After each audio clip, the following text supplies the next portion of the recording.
Hey guys, welcome back to the C4N's channel. This is Nakanala of C4N, if you want to go there, or it's a little Brit. I know I've done several introductions with any of those names. This is my room, and this is the review. This week we're going to do my teen romantic comedy, SNAFU. The original name of this series is actually from a light novel. It's called My Youthful Romantic Comedy is Wrong as Expected. So, the well, actually, yeah, the comedy actually starts out with following the story of Hakigawa Hachiman and his report to his homeroom teacher, who I can't remember for the life of me. I apologize, guys. And he hands her this report about, if I remember it right, it was interpersonal relationships among students.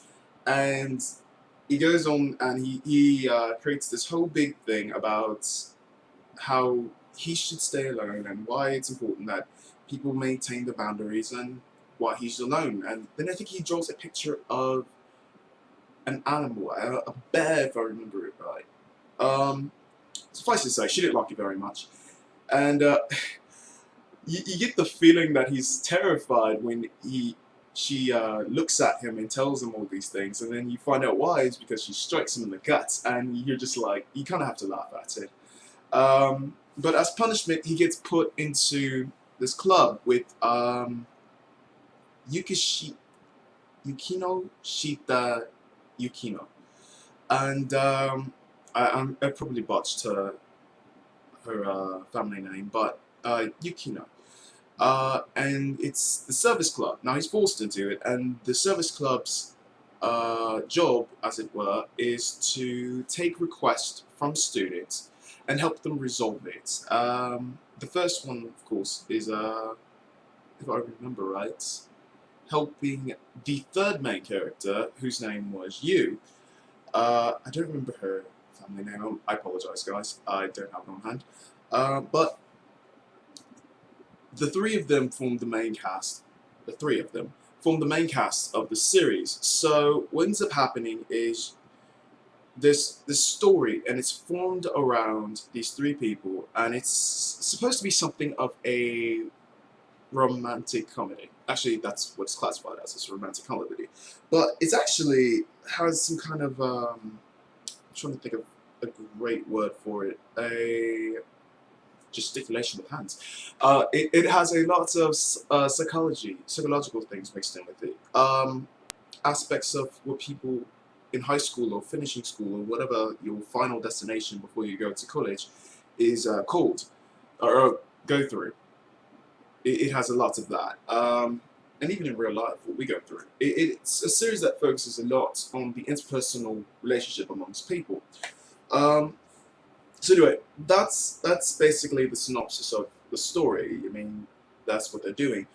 Uh, so we touch on the characters next. Actually, I just want to interrupt that and just say I find this series actually delightful. I'm probably going to say delightful a lot, and it's a word that I love to use because it's very descriptive.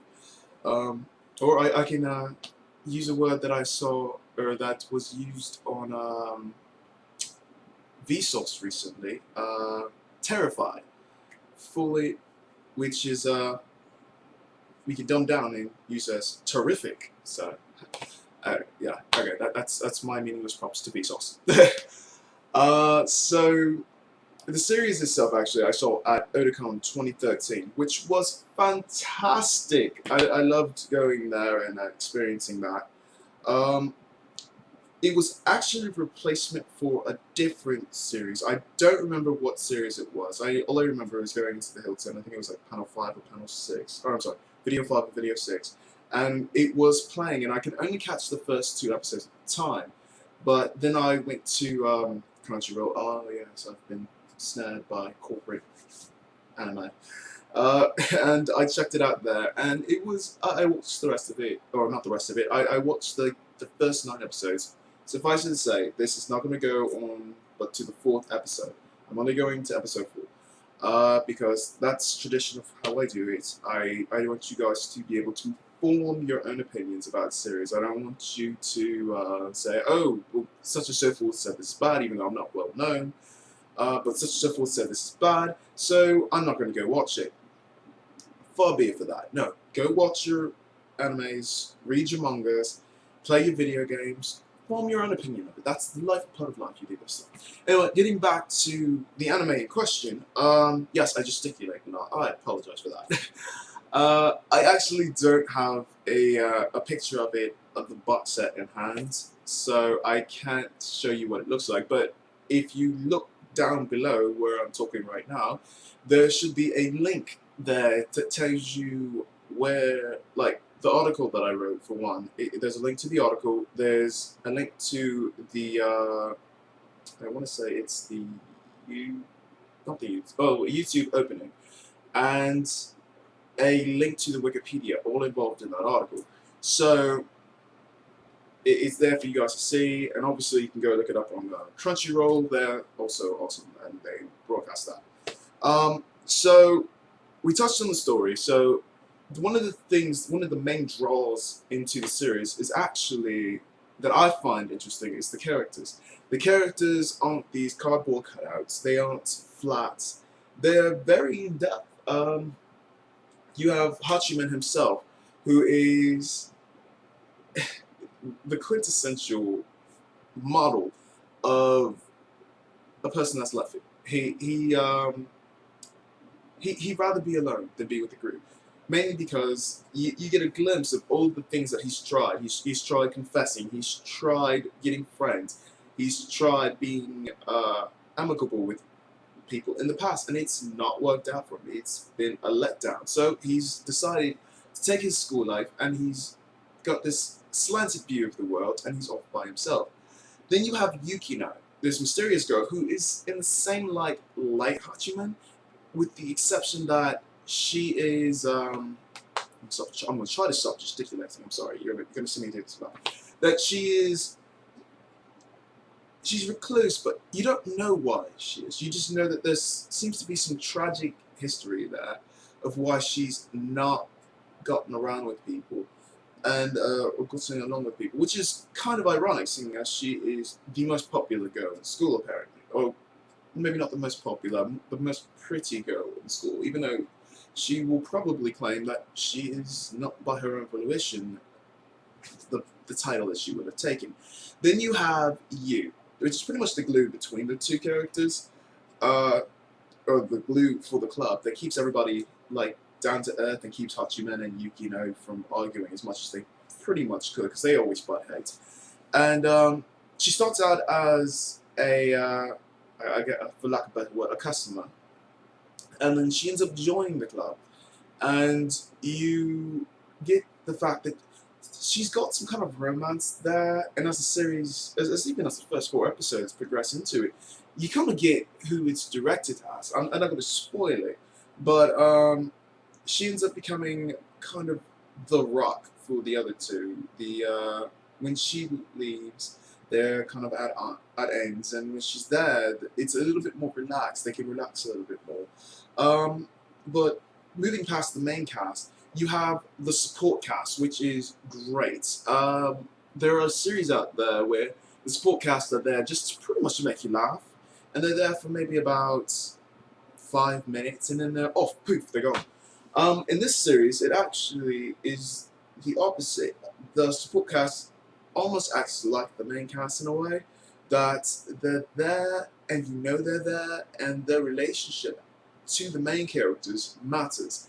It's not just they show up for 5 minutes, they make a joke, they make arguments, they make fights, and they're gone.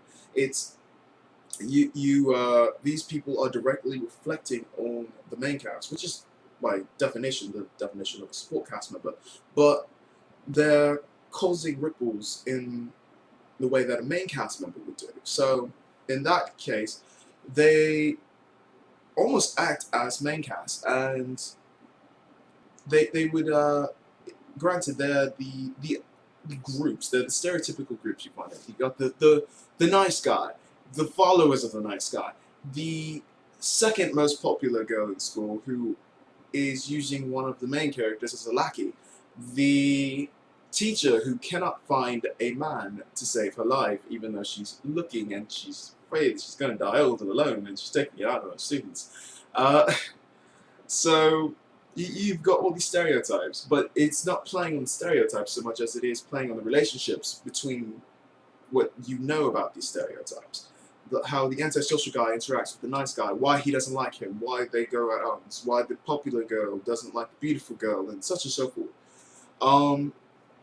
So it's very cool how they play on these facts. Now, one of the things that I found most endearing about this series is the fact that it's defined as a romantic comedy, and I know I said this earlier, and I know I also said that it's playing on a psychological role, but it also focuses more on the comedy than it does on the romance. The romance on the series is a lot more subtle.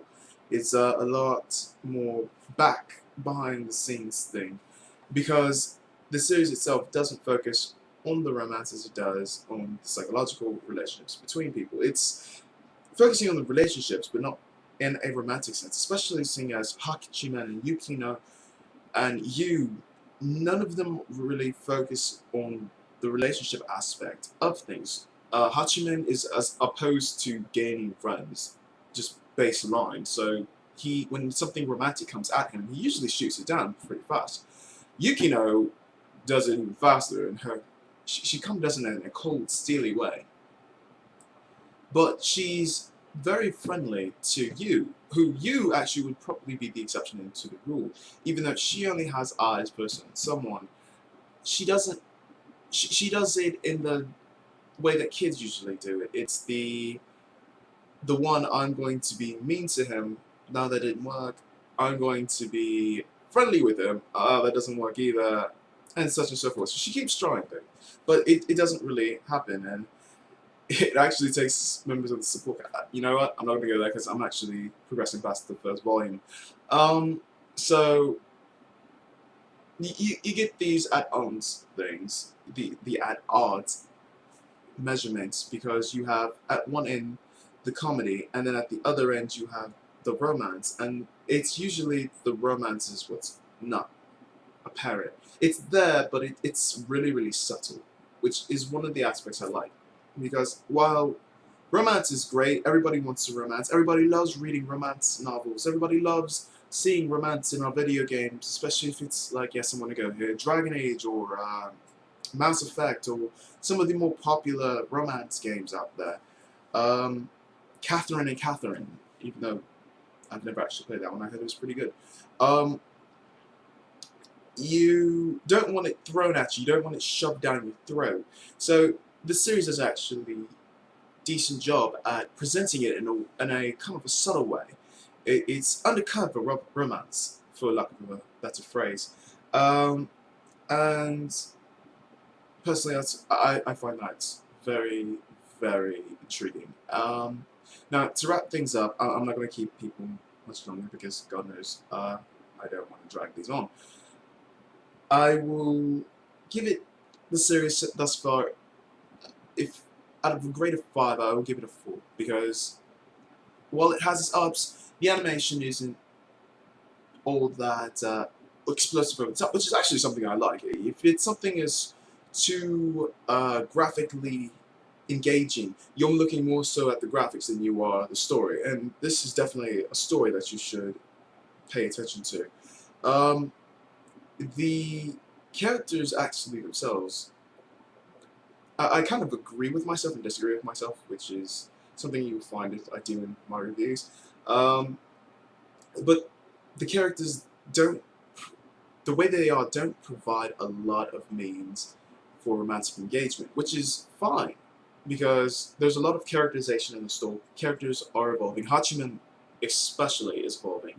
Yu is probably the one that you'll notice is evolving the most, or not the most, but the most apparent anyway. And Yukino, from the first 4 episodes, she actually doesn't change that much.